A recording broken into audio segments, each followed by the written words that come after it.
Jopur e kaunti ma Migori ojiw mondo omed ndhadhu ne chiemo ma gipuro kod ma gipidho mondo giyud nweng'o maber.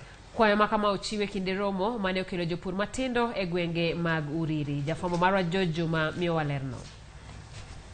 Nok mar chiemo en midhiero ma okwako piny Kenya mangima. Kaunti ma Migori bende midhiero ni ok owe oko. E okang' mar kedo kod nok mar chiemo, piny owacho ka otenre kowego mok mago mag piny owacho osewuok oko mar jolwechego mag pur e kaunti ma Migori.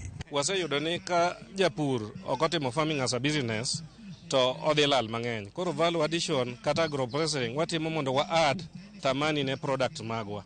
Jok mapuro chak mondo timne mondo obed value added, inyalo lose obed koka yogurt kata mala. Gima watimo maduong' wapuonjo farmers wa.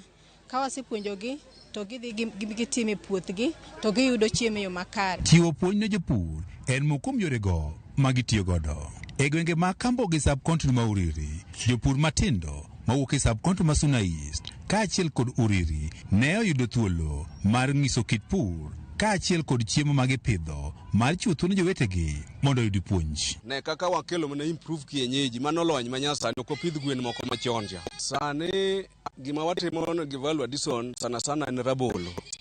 Rabolo ni kanyo chane wasebedo godo mang'eny kane osedhi ma olose mo osepidhe kendo koro wang'eny kode.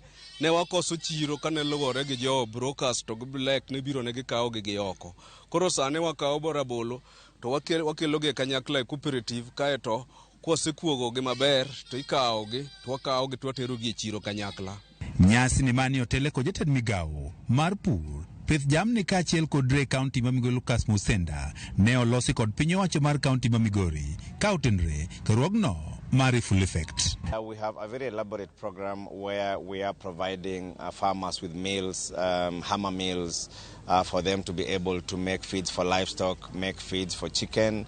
We have promoted various farm production crops, animals. Jopur matindo maromo gana 15 ma osebiro kayudo tiegruok kaachiel kod kony mamoko kawuok karuogno mar full effect wach tiyo kod lony manyasani osemedo nweng'o margi. Farmers ma yutogi ni piny koro wamedo puonjogi kaka ginyalo pur manyasani manyalo miyo giyud chiemo, safe nutritious food.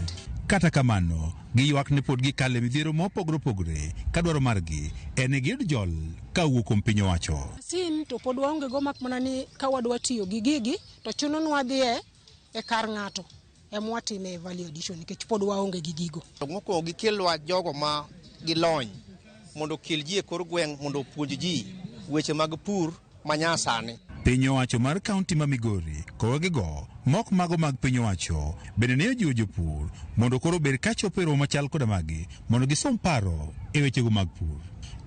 Juma, Ramogi TV, Migori. Nyaka Ramogi wadano kawo yweyo machielo e chenro mar ang'e chwelo.